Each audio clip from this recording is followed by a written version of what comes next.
Estamos de volta, esse é o Jornal da Rede Alessio, especial com uma cobertura aí da pandemia do coronavírus, utilidade pública, prestação de serviço e as notícias do Parlamento Paulista, convidando você logo mais a partir das 14 horas e 30 minutos, tem o Congresso de Comissões aí para discutir projetos de lei do interesse da população. Eu recebo aqui nos estúdios da Rede Alesp, nos estúdios da redação aqui da TV Alesp, o deputado estadual Douglas Garcia, do PSL. Deputado, seja muito bem-vindo ao nosso programa, tudo bem? Tudo ótimo, muito obrigado, Guga. Uma boa tarde a todos, é uma satisfação enorme para mim estar aqui na Rede Alesp e bora lá conversar. Deputado, vamos conversar um pouquinho desse cenário, dessa pandemia de coronavírus no estado de São Paulo. Qual que é a sua opinião, o senhor pelas ruas aí, o que o senhor tem observado? Bom, vamos lá, Guga. Existem dois cenários nessa questão da pandemia do coronavírus rolando aqui no estado de São Paulo. O primeiro é uma questão de saúde, o segundo é a questão econômica. Ambos são importantíssimos, não querendo aqui fazer um discurso segregacionista. De forma alguma, nós nos preocupamos com vidas, mas nós entendemos também que essas vidas, elas precisam de alimentação, elas precisam ter uma saúde mental, né, também. E isso a gente não consegue fazendo com que as pessoas fiquem absolutamente presas dentro de casa. Alguns especialistas, não sou eu que estou falando, por exemplo, Anthony Wong, a própria Associação Médica Brasileira, na qual eu tive contato, o governador do estado, João Dória, costuma dizer que trabalha em dados técnicos, trabalha em dados científicos, trabalha em dados de saúde. Eu estive em reunião com a Associação Médica Brasileira e eles apoiam, sim, uma quarentena vertical para ser estabelecida aqui no estado de São Paulo e no nosso Brasil. O que isso significa na prática? Na prática, a gente proteger aqueles que fazem parte do grupo de risco, ou seja, os idosos, né, aquelas pessoas que têm problemas cardiorrespiratórios, que já possuem um histórico de doenças cardiovasculares, etc., e que precisam, assim, ficar em casa.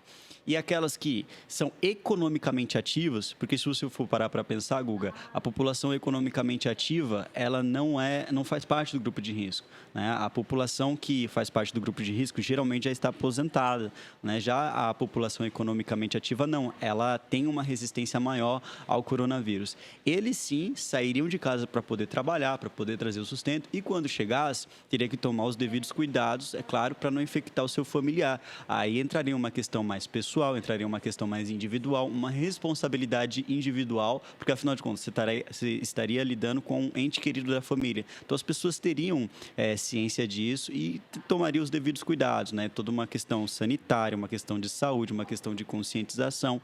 E a proposta que eu tenho, a proposta que eu, o deputado Gil, que nós apresentamos aqui, no meio desse caos todo que nós estamos vivendo no estado de São Paulo e no nosso Brasil, eu digo estado de São Paulo porque aqui nós temos o epicentro, né, da doença. É nós resolvermos esse problema dessa forma, com esse método, e não prendendo todo mundo dentro de casa, fazendo com que algumas pessoas fiquem desesperadas. Se você for analisar, alguns jornais dizem, inclusive, que nas favelas e nas periferias o povo já começa a passar fome, começa a sair de casa para pedir ajuda, para pedir comida, para pedir alimento.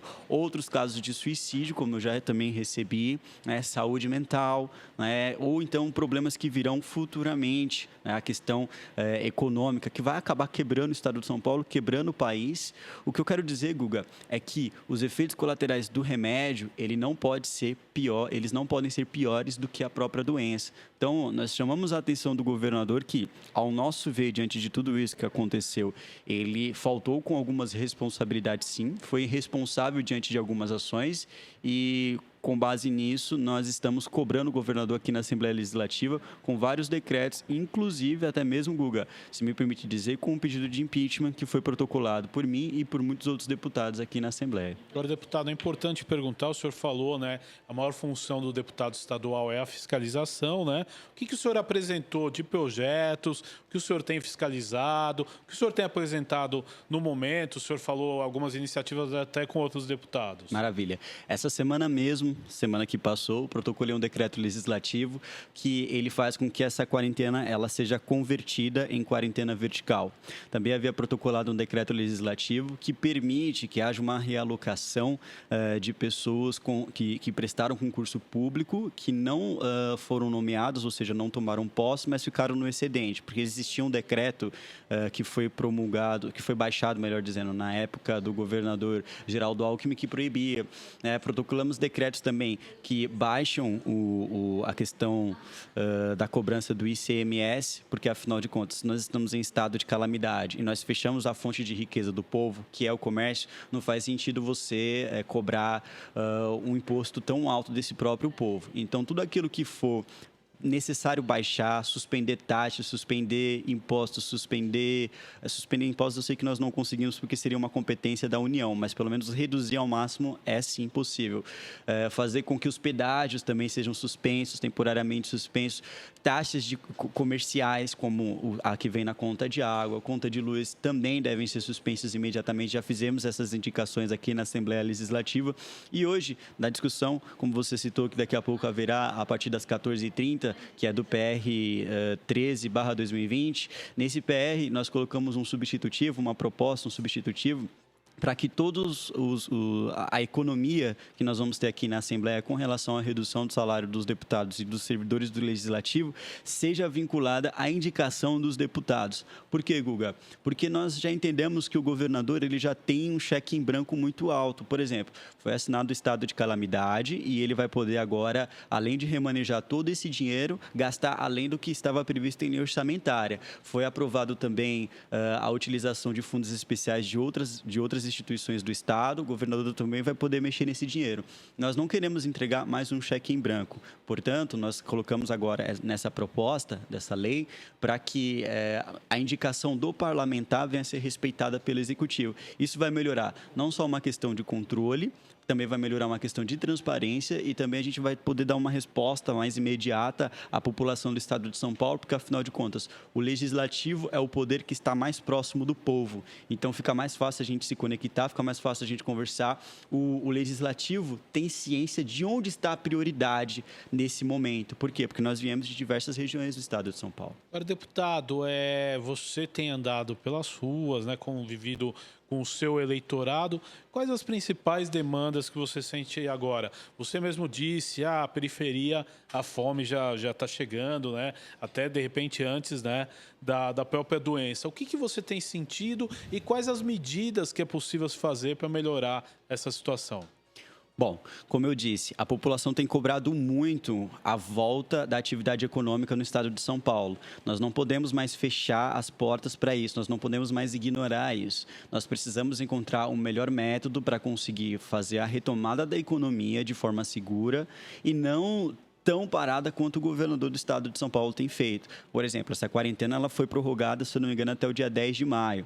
Né? Sendo do dia 10 de maio, ele ainda vai mostrar uma nova proposta de reabertura da economia. Só que daqui para o dia 10 de maio, quantas outras empresas vão falir, quantas outras pessoas ficarão desempregadas, quantos outros casos de tentativa de suicídio nós teremos no estado de São Paulo, quantas pessoas com saúde mental debilitada vão vir à tona. Nós não podemos permitir mais que isso aconteça. Então, a principal cobrança da população hoje é que o governador encontre um freio. E esse freio, Guga, não aqui dizendo de forma antidemocrática, muito pelo contrário, mas de forma democrática, se encontra na Assembleia de São Paulo. Só a Assembleia, apenas o plenário da Assembleia, de acordo com o entendimento do Supremo Tribunal Federal, já que o presidente da República não pode derrubar uma quarentena, apenas os plenários da Assembleia é soberano para conseguir frear as decisões do governador do estado. Portanto, a minha defesa e aquilo que as pessoas vêm me cobrando é justamente isso. Douglas, deputado, por gentileza, ajuda a gente quer voltar a trabalhar. Nós cuidamos da questão da nossa família, nós cuidamos da questão de forma responsável do coronavírus, do Covid-19,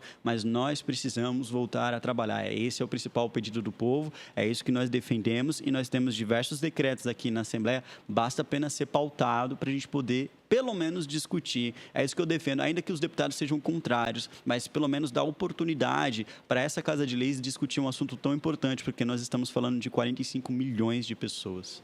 Para deputado, é importante também a gente tocar no assunto. A Assembleia Legislativa, como a gente comentou um pouco antes, tomou várias medidas, né? E vocês, deputados, cortaram o próprio salário. O que o senhor acha dessas medidas, deputado? Acho essa medida maravilhosa, essa questão de redução salarial.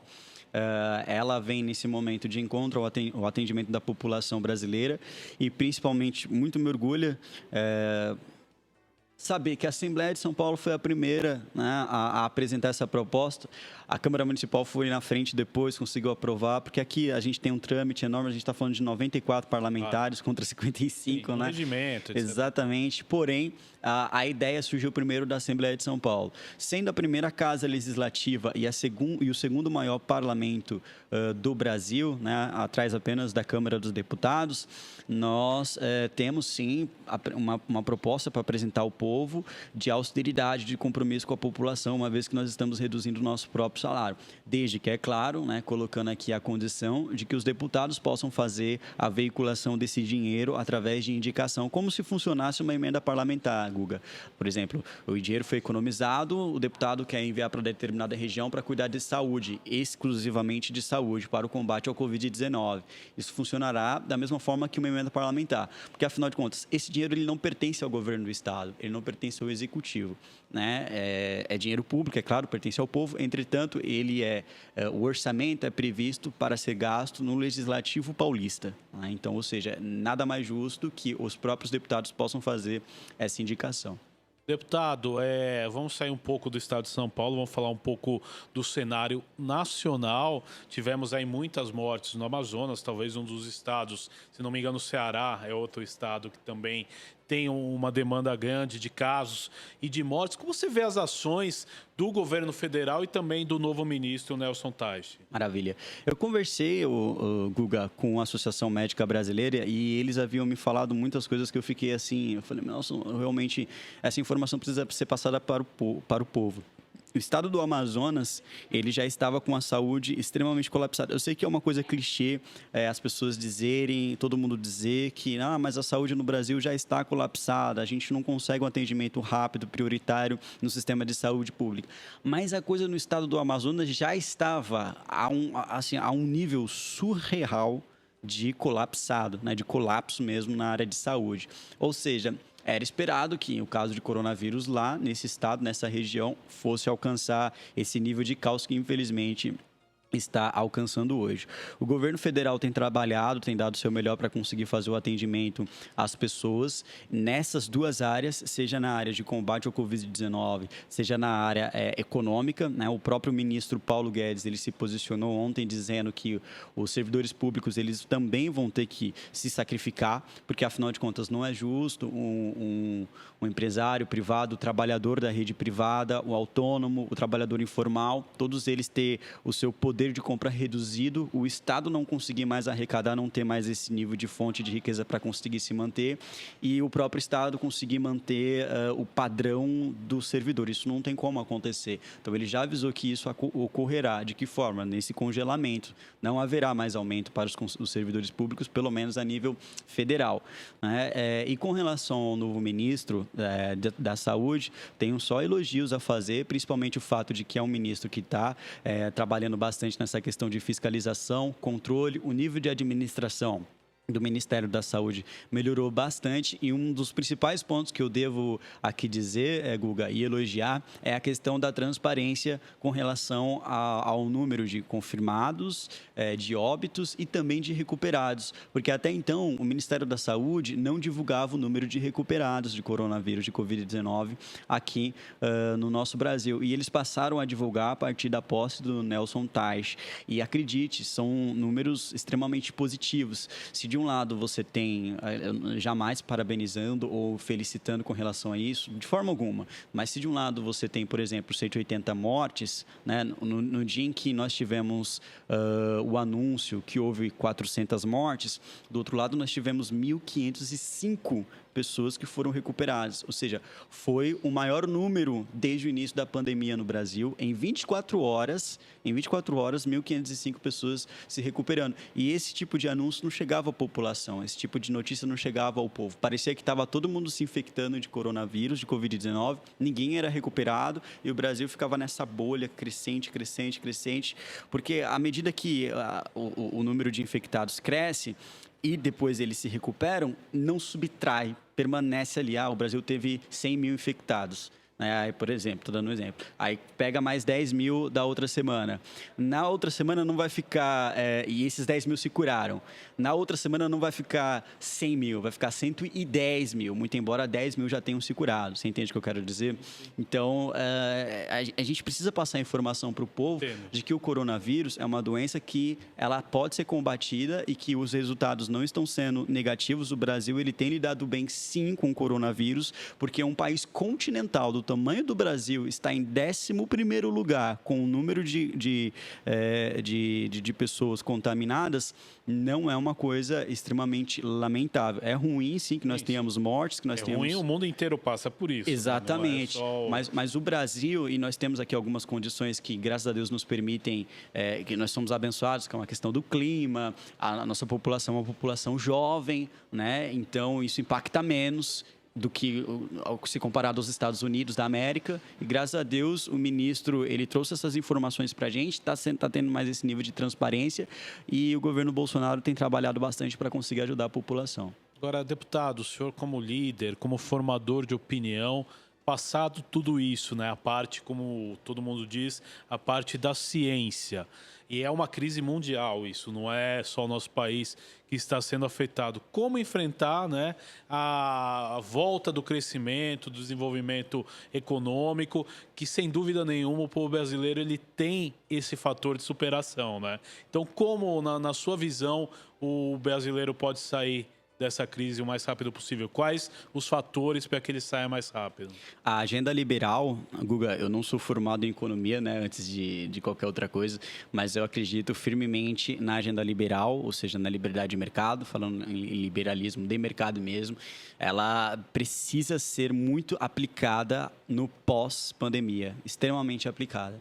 A gente precisa fazer com que, quanto mais empresas públicas forem privatizadas, quanto mais nós dermos liberdade para o cidadão conseguir empreender, quanto menos regulamento, né, eu vou dar um exemplo, essa MP da carteira verde e amarela precisa urgentemente ser aplicada no Brasil para a gente conseguir trazer um pouco mais de respiro, tanto para o trabalhador como para o empregador. Quanto mais a gente reduzir o número de impostos, o número de burocracia, e oferecer, portanto, mais oportunidade de emprego ao povo, eu não estou aqui falando de tirar dinheiros, não. Eu estou aqui falando que o Estado não venha intervir para que nós não geremos mais desemprego, né? Mais do que, infelizmente, está acontecendo no nosso país. No pós-pandemia, nós precisamos repensar essa questão de dependência das pessoas com relação ao Estado. E, principalmente agora, Guga, as pessoas estão sentindo na pele o que é ter que ficar dependente do Estado e elas estão odiando. Eu vi alguns casos, né? Houve, como por exemplo, o que foi dito por uma professora na frente do Palácio do Alvorada, em Brasília. Ela disse com todas as letras: eu sou mulher trabalhadora, eu não quero depender do Estado, eu não quero R$600. Por mais que o governo federal ele esteja trabalhando para conseguir ajudar o povo, R$600 não é nem de longe o suficiente. Esse povo precisa conseguir trabalhar, precisa conseguir ter o seu próprio sustento, precisa ser autossuficiente. E no pós-pandemia, as pessoas elas vão procurar de todas as formas possíveis essa autossuficiência, empreender, saber que depender do Estado não é bom para absolutamente ninguém, principalmente se esse Estado passar por uma calamidade e não conseguir pagar sequer servidor, quanto mais a população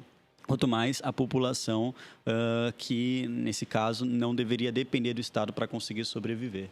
Deputado Douglas Garcia, eu quero agradecer a tua presença nesse Jornal da Rede Alesp, mas deixa uma mensagem para o seu eleitor, para o nosso telespectador que nos acompanha também, desse cenário todo que a gente passa, mas sem dúvida nenhuma também é uma mensagem positiva para quem nos assiste. Opa, queria agradecer a todos vocês que nos assistiram até agora, dizer que nós continuamos trabalhando aqui na Assembleia de São Paulo para conseguir trazer a você a liberdade, garantindo seus direitos fundamentais de ir e vir e principalmente do trabalho e da livre iniciativa, para que você consiga se empreender, para que você consiga sim trabalhar, para que você consiga ter o seu direito de ir e vir preservado contra qualquer ação ditatorial ou qualquer ação que tire de você os seus direitos fundamentais. eu sempre vou estar aqui batalhando por isso. As portas do meu gabinete estão abertas para receber qualquer tipo de denúncia e brigar contra os abusos de autoridade vindas por parte do Poder Executivo na tentativa de restringir esses direitos.